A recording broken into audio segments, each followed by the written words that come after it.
everyone. This video is related to spelling making. To learn and write English, we should know how to spell. So, first of all, to speak English well, you need a vocabulary, a nice accent and good grammar. तो अगर आपको English अच्छे से बोलना है, अच्छे से लिखना है, तो उसके लिए आपको वोकेबलरी चाहिए, मतलब कि स्पेलिंग्स चाहिए, एक अच्छा एक्सेंट चाहिए और ग्रामर चाहिए। ठीक है। और अगर इंग्लिश लिखना है आपको, उसके लिए आपको क्या क्या चाहिए? वोकेबलरी, ग्रामर और understanding of punctuation and good spelling. तो जब हम बात करते हैं तो उस टाइम पंक्चुएशन लिखना इम्पोर्टेंट नहीं है, बट पंक्चुएशन के हिसाब से हमें बोलना है। और जब हम इंग्लिश लिख रहे हैं, when we are writing English, the need to understand the functions of punctuations and good spelling is very much important. Okay, so English spelling is a nightmare for many people. Nightmare means के एक बुरा सपना। बहुत लोगों को एक बुरा सपना लगता है कि वो इंग्लिश सीख पाएंगे या नहीं सीख पाएंगे। तो सबसे पहले क्वेश्चन ये आता है कि why is English spelling such a nightmare in the first place. तो सबको ये क्वेश्चन दिमाग में आता है कि क्यों इतना मुश्किल क्यों है ये इंग्लिश सीखना। तो उसका सबसे पहला रीजन ये है कि English has adopted words from many other languages. English के जो वर्ड्स हैं वो बहुत सारे अलग अलग लैंग्वेजेस से एडॉप्ट हो चुके हैं। तो उससे क्या होता है कि एक वर्ड के बहुत सारे अलग अलग सिनोनिम वर्ड्स हैं। जैसे कि अगर हम सॉरी बोल रहे हैं, तो किसी ने सॉरी बोलना सीख लिया कि सॉरी क्या होता है, उसका यूसेज क्या होता है और कब यूज करना है। तो इंग्लिश क्या करता है, एक और नया वर्ड लेके आ जाता है, पार्डन, जिसका मतलब क्या होता है, सॉरी अगेन। तो उसको वापस सीखना पड़ता है, राइट। तो sometimes we keep the spelling and sometimes we change it to suit us. अब सॉरी में क्या दिक्कत थी कि ये लोग पार्डन लेके आ गए, राइट। तो इंग्लिश जो है वो अपने लैंग्वेजेस, अपने स्पेलिंग्स चेंज करता रहता है। क्यों? क्योंकि उसको जो सूट होता है उस हिसाब से। But the good news is that although many English words have irregular spellings, there are some rules that can help you. Watch out through for every rule. Okay, the good news ऐसा है कि हमारे पास बहुत सारे rules हैं कि English को हमें कैसे यूज करना है, कौन सा स्पेलिंग किस टाइम पे यूज करना है। And English has over 1100 different ways to spell its 44 different sounds, and it is more than any other language. Okay, and you can think of it as a game rather than a chore, right? उसको एक game की तरह लो कि हाँ चलो ठीक है, आज एक नया वर्ड सीखने को मिला, तो आप ऐसा गेम स्पिरिट लेके उसको सीखो until and unless कि आपको उसको लगे कि यार ये तो मेहनत वाला काम है। Don't think it the opposite way. Okay, allow yourself to learn new spellings, new words every day. Next is why English spelling is important. So, if you are learning English, you need to learn to spell in English. If you are learning English, you need to spell in English. Why? Because when you know the spellings of English, you can speak it well. You can pronounce it well. And you might be thinking that English is not very much important for everyday communication. Then you are totally wrong. You need English to be written, to be learned all throughout your life. Okay, why so? Because today people are writing more than ever. In the present world, in the digital world, we are writing more than ever. Why? Because writing is the big part of your life, even if you don't realize it. That's why spelling is very much important. Why? Because we are updating Facebook statuses every day. we are sending text to one another. For this also you need to learn how to write correctly, how to spell correctly. We write emails to friends and at work. Yeah, right. Every person is writing mails these days, and for that also you need to learn to write in English and to spell properly. So here also spelling is very much important.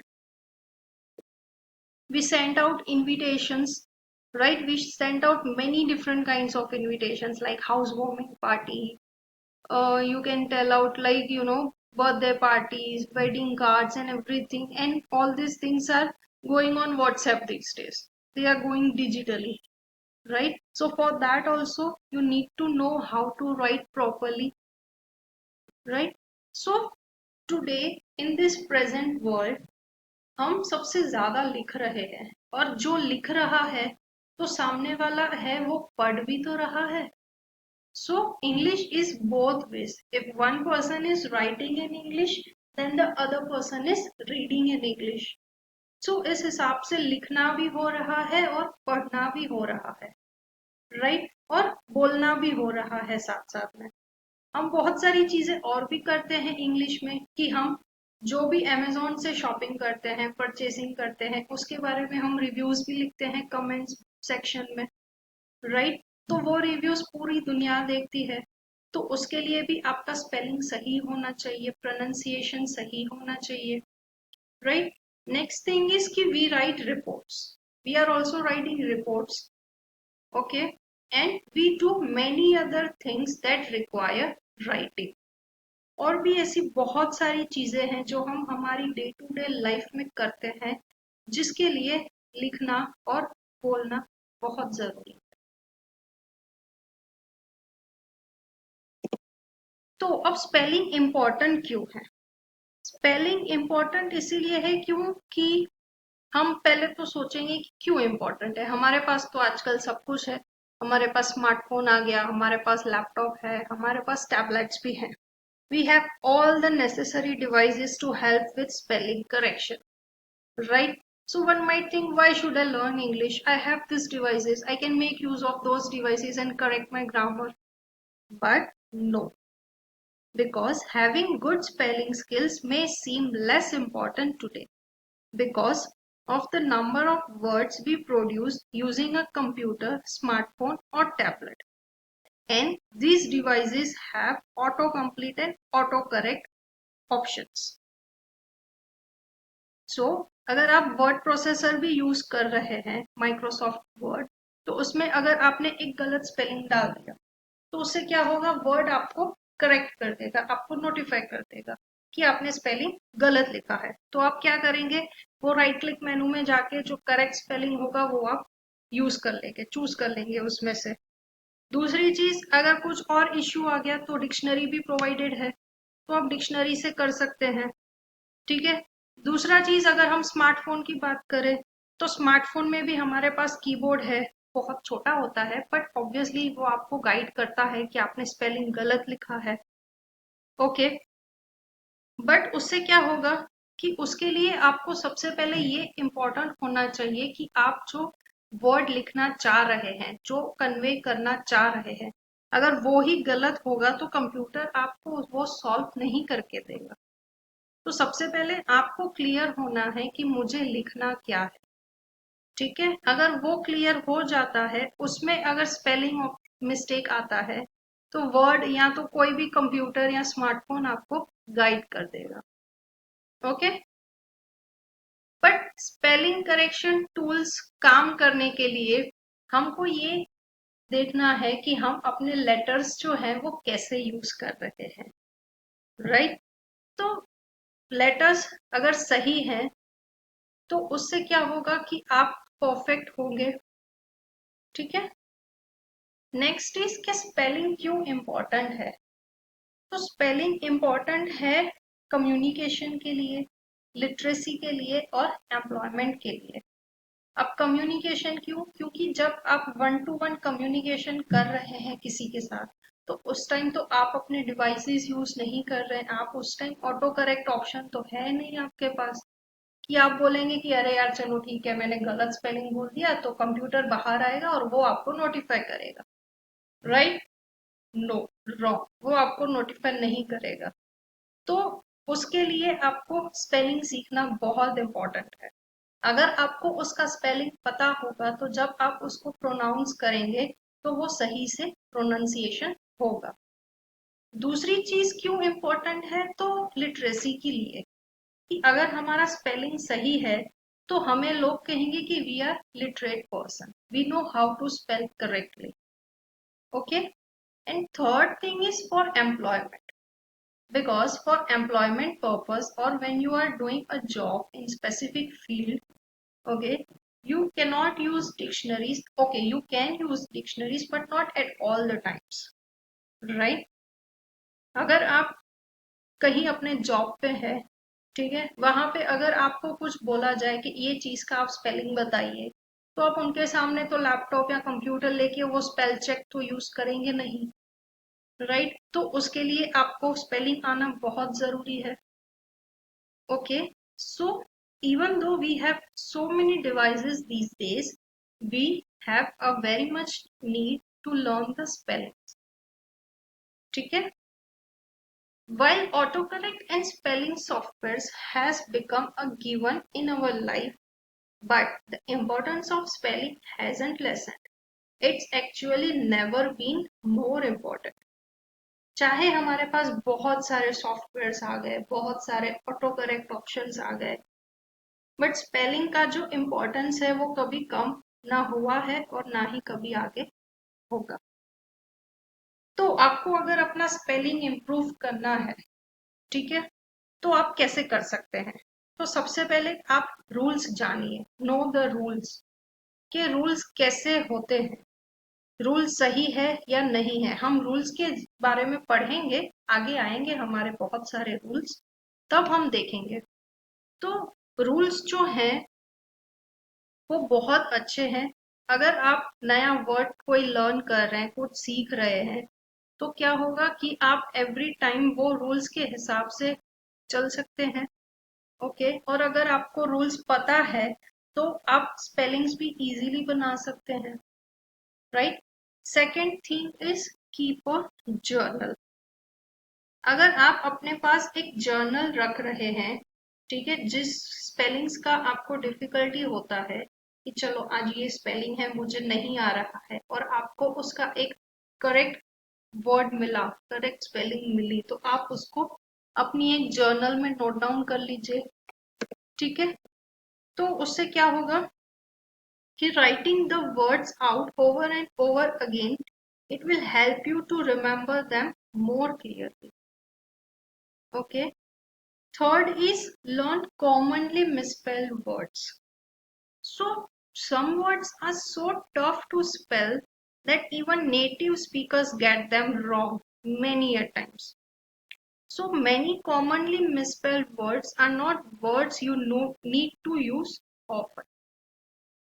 Okay, so जो बहुत misspelled words हैं, जैसे कि हम for example ले ले dessert, तो काफी सारे लोग जो है उसको DESERT करके स्पेल करेंगे, जबकि उसका सही स्पेलिंग होता है DESSERT। ओके, तो ऐसे अगर आप जो बहुत मिसस्पेल्ड वर्ड्स हैं, अगर आप उसको पढ़ते रहेंगे, उसको समझते रहेंगे, तो भी आपका जो स्पेलिंग है वो इम्प्रूव होता रहेगा। Next is recognize prefixes and suffixes. So when one or two letters appear at the start and change the meaning in a consistent way, it is called prefix. तो अगर एक वर्ड के आगे कुछ लेटर्स लगते हैं जो उस वर्ड का मतलब चेंज कर देता है, वो होता है प्रीफिक्स। और अगर वर्ड के एंड में कुछ लेटर्स लगते हैं जिससे वो वर्ड का मीनिंग चेंज हो जाए, वो होता है सफिक्स। मतलब वर्ड के आगे लगने वाला होता है प्रीफिक्स एंड वर्ड के पीछे लगने वाला सफिक्स। तो अगर आप ये चीजें भी समझ लेते हैं तो आपका जो स्पेलिंग है वो इम्प्रूव होता रहेगा। जैसे फॉर एग्जाम्पल हम लेते हैं व्यू, ठीक है, VIEW व्यू, अगर उसके आगे हमने RE लगा दिया तो वो क्या हो जाएगा, रिव्यू। रिव्यू मतलब किसी चीज के बारे में अपना फीडबैक देना, ठीक है। तो व्यू के आगे हमने प्रेफिक्स लगाया तो एक नया वर्ड बन गया, राइट। सिमिलरली अगर हम एक वर्ड ले लें, फॉर एग्जाम्पल प्ले, ठीक है। तो प्ले क्या हो गया, सिंगुलर सिंगुलर थिंग हो गया, उसके पीछे हम एस लगा दें तो प्लेस हो जाएगा, तो वो प्लूरल बन गया, ठीक है। सिमिलरली अगर ऐसे ही बहुत सारे वर्ड्स के पीछे, जैसे कि नो, ठीक है, नो के आगे अगर आप अन लगा दें तो क्या हो जाएगा, अननोन हो जाएगा, right? So it is very much important to recognize the prefixes and suffixes. Next is read as often as you can. आपको जब भी मौका मिले आप पढ़िए, जितना ज्यादा हो सके आप रीड करिए। रीडिंग से क्या होगा, आपको नए नए स्पेलिंग्स दिखेंगे, नए नए वर्ड्स दिखेंगे, तो आप उसको अच्छे से ग्रैब कर पाएंगे, ठीक है। So read as often as you can. Next is use spell check, but don't rely on it. You know what is spell check, right? जो मोबाइल में या तो कंप्यूटर्स में हमारे पास ऑटो करेक्ट फीचर आता है, बट आप उस पर कंप्लीटली डिपेंडेंट मत हो जाइए, उस पर रिलाय मत कीजिए। क्यों? क्योंकि if you are trying to spell homophones, homophones मतलब कि दो अलग अलग वर्ड्स हों लेकिन उसका जो साउंड है वो सेम आता है, ठीक है। तो जो कंप्यूटर है वो उसको समझ नहीं पाता, वो उसको ग्रैब नहीं कर सकता। तो क्या है कि एक वीडियो है, ठीक है, एक एग्जाम्पल है कि अगर किसी ने मुझे बोला कि if someone told me I would not need to learn how to spell, computers will do it for me, okay. तो आप क्या बोलोगे कि अगर मैं नहीं लिख सकता, मैं नहीं स्पेल कर सकता, तो कंप्यूटर मेरे लिए कर देगा। बट अगर आपको पता ही नहीं है कि कैसे स्पेल करना है, उसकी करेक्ट स्पेलिंग क्या है, तो जो सेंटेंस है वो गलत भी टाइप हो सकता, ठीक है। तो स्पेल चेक आप यूज करिए, बट अगर आप स्पेलिंग सही से लेंगे, उसका जो सेंटेंस फॉर्मेशन है वो सही से आएगा, तो ही कंप्यूटर्स या ऑटो करेक्ट ऑप्शंस आपकी हेल्प कर पाएंगे। Next is spell out loud. Sometimes spelling a word aloud can make it easier for people with learning difficulties who struggle to put letters down on paper. अगर आप किसी word को जोर से बोलते हैं, राइट, तो उससे क्या होगा कि सामने वाला जो इंसान है वो आपका प्रोनाउंसिएशन ग्रैब करता है और उससे उसको लिखने में आसानी हो जाती है। Next tip is research the origin of words in the dictionary. तो बहुत सारे जो इंग्लिश वर्ड्स हैं उसका जो बेसिक रूट है, उसका जो ओरिजिन है वो ग्रीक या तो रोमन है, ठीक है। मतलब कि उसके जो बेसिक है वो कुछ ग्रीक होंगे या कुछ लैटिन वर्ड्स होंगे। So knowing those common roots can help you spell more words. अगर आपको उसका ओरिजिन पता है, उसका रूट पता है, तो आप जो है बहुत अच्छे से स्पेलिंग समझ पाएंगे और नए वर्ड्स क्रिएट कर पाएंगे, okay. Next is chunk it, मतलब break the words into small words. कि एक बड़ा वर्ड है अगर, तो आपको उसको स्पेल करने में प्रॉब्लम हो रही है, तो आप उसको चंक कर लीजिए, मतलब दो हिस्सों में काट लीजिए। जैसे कि ये पंपकिन, ठीक है, दो वर्ड्स हो गए पंप एंड किन, ठीक है। तो आप पंप को तो इजीली स्पेल कर सकते हैं, PUMP, पंप हो गया। और किन की स्पेलिंग KIN, किन। अब इन दोनों को कंबाइन करिए तो एक वर्ड बन जाएगा पंपकिन, ठीक है। तो जो बहुत बड़े बड़े वर्ड्स हैं, बहुत सारे लेटर्स वाले वर्ड्स हैं, उसको आप छोटे छोटे वर्ड्स में ब्रेक कर दीजिए और फिर उसको स्पेल करने की कोशिश कीजिए, okay. Next tip is quiz yourself frequently. Self-testing has been found to be one of the best techniques for adults and anyone who is learning how to spell. Try quizzing yourself daily on some of the more difficult words you are having trouble with. So अगर आप खुद का self test लेंगे कि Assam for example आपने कुछ words सीखे, ठीक है, दूसरे दिन आप खुद की क्विज लीजिए कि आपने जो कल पढ़ा था आपको याद है कि नहीं, आपको उसका स्पेलिंग याद है कि नहीं। अगर आप ये फ्रिक्वेंट बेसिस पे करेंगे तो आपका जो स्पेलिंग है वो ग्रेजुअली अच्छा होता जाएगा। Okay, next tip is practice for 15 minutes a day. 15 minute दिन में आप प्रैक्टिस कीजिए, ठीक है। क्यों? क्योंकि आप उससे आपको पता चलेगा कि आपका जो स्पेलिंग फॉर्मेशन है वो सही से बैठ रहा है या अभी भी आपको उसमें कंफ्यूजन्स क्रिएट हो रहे हैं, ठीक है। तो उससे पहले आप क्या कर सकते हैं, अगर आप डेली प्रैक्टिस कर रहे हैं तो आप अपना अगर एक जर्नल बना रहे हैं तो उसमें आप पीछे के डेज के भी चेक कर सकते हैं कि चलो भाई ठीक है, मैंने 5 दिन पहले ये पढ़ा था, आज सबसे पहले मैंने क्विज लिया, क्विज में सही हो गया, मेरे को समझ में आ गया। ओके, और फिर नए वर्ड्स प्रैक्टिस किए, फिर उसका वापस क्विज करिए, ठीक है। तो ऐसे अगर आप प्रैक्टिस करते रहेंगे तो उससे भी आपका स्पेलिंग इम्प्रूव होता जाएगा, right. Next tip is play word games. हमारे पास गेम्स तो बहुत सारे हैं, मोबाइल में भी है, कंप्यूटर्स में भी है।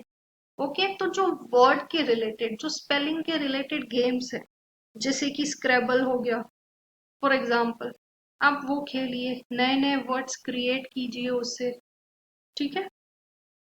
And the last tip for now is find yourself an editor.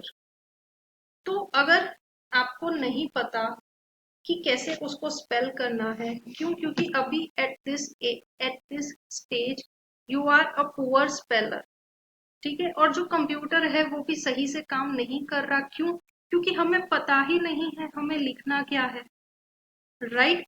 तो उसके लिए आप अपने लिए एक एडिटर ढूंढ सकते हैं, मतलब कि एक फिजिकल पर्सन, एक लिविंग पर्सन जिसको आप समझा सकें कि भाई मैं ये बोलना चाहता हूँ, आप मुझे उसका स्पेलिंग बताइए।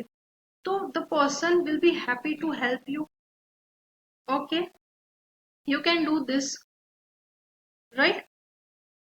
So these are some spelling tips which can help you in improving your spelling.